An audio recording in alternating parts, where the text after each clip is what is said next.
मी पण बावनकुळे साहेब आणि आदरणीय मुख्यमंत्र्यांना दोघांना मी एकाच ठिकाणी भेटून विनंती केली होती की बुलढाण्याला भंडाऱ्याला जायला थोडं इनकन्व्हिनियंट होतो आहे. तिथे जाण्या येण्याच्या 6-7 तास जायला यायला लागतात. एखादी इमर्जन्सी घटना घडली तर तिथे वेळेवर मी पोहोचू शकत नाही, म्हणून तिथे जवळचं जर कोणी असेल त्याला दिलं तर हे बरं राहील. आणि मुख्यमंत्र्यांनी ती विनंती माझी मान्य केली आणि भोयर साहेबांना तिथे दिल्या.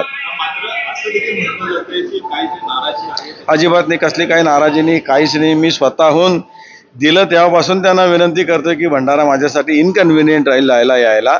तर ते जवळच्या लोकांना दिलं कोणाला तर त्याला न्याय मिळू शकेल. कारण तिथे वारंवार आढावा घ्यायला जाणं किंवा तिथे येणं जाणं हे तिथनं मला जमत नव्हतं, ज्याला इनकन्व्हिनियंट होत होतं, म्हणून मी स्वतःच विनंती केली. नरेंद्र बोंडेकर असं म्हटलंय की कुठेतरी तुमच्यावरती दबाव होता, कसला सोडावा लागला असं त्यांनी म्हटलंय. मी जर स्वतः सांगतोय की मला दिल्यापासून मी सांगत होतो की मला इनकन्व्हिनियंट होईल तिथे जायला यायला, म्हणून मी स्वतः सांगत होतो की माझ्याकडनं काढा, मला कुठलं नाही दिलं तरी चालेल, मला काही पालकमंत्रीपदाची अपेक्षा नव्हती, तरी साहेबांनी ती जबाबदारी दिली होती मला. तर दुसरीकडे बऱ्याच मंत्री आहेत, त्यांना देखील अशा वेगवेगळ्या जिल्ह्याचे पालकमंत्री आहेत. त्यामुळे मी म्हणतोय की शिवसेनाच अशी म्हणते की तुमच्यावर दबाव होता, त्यामुळे प्रश्नचिन्ह. शिवसेनेला काय माहिती माझ्यावर दबाव होता की नव्हता.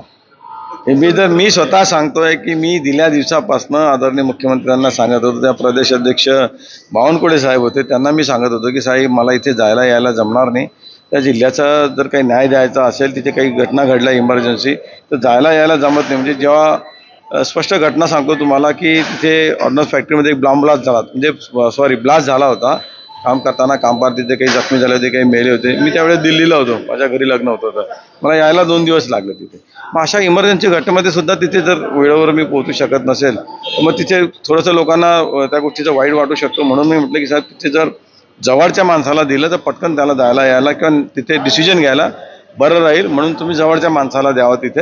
आणि मला तुम्ही कुठे नाही दिलं तरी चालेल, तरी त्यांनी बुलढाणा जिल्ह्याचं सहपालकमंत्री दिलं. मी आदरणीय मुख्यमंत्र्यांचं आणि प्रदेश अध्यक्षांचा आभारी आहे.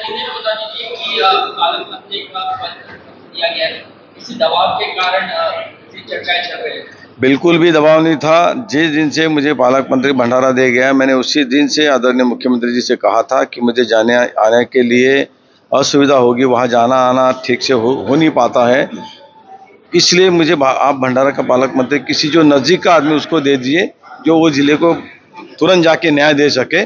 और आदरणीय मुख्यमंत्री जी ने मेरी बात को एक्सेप्ट किया और मुझे भंडारा का सहपालक मंत्री दिया.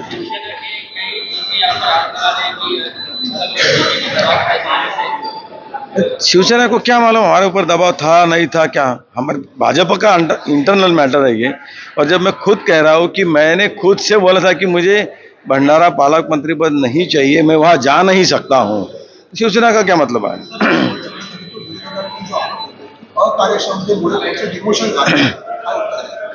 कुठलं काम केलं नाही हे त्यांनी सांगावं. सगळा निधी वाटप झाला, सगळी कामं व्यवस्थित झाले, नवीन नवीन गोष्टी तिथे राबवल्या गेल्या.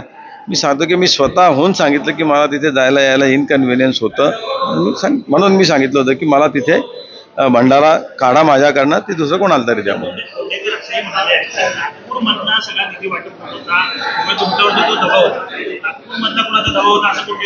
अजिबात नाही, कोणाचाही दबाव नव्हता. आमच्या सर्व पक्षांचा जो फॉर्म्युला ठरलेला आहे त्याप्रमाणेच निधीचं वाटप होत होतं.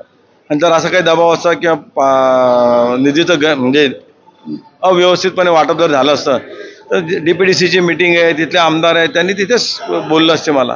त्याच्यामुळे असं काही नाही आहे, कुठलाही दबाव नव्हता, काहीही प्रश्न नव्हता. मी स्वतःहून सांगितलेलं होतं की भंडारा माझ्यासाठी इनकन्व्हिनियंट होते जायला यायला, म्हणून मुख्यमंत्र्यांनी माझ्याकडनं काढायला मीच विनंती केली होती. धन्यवाद.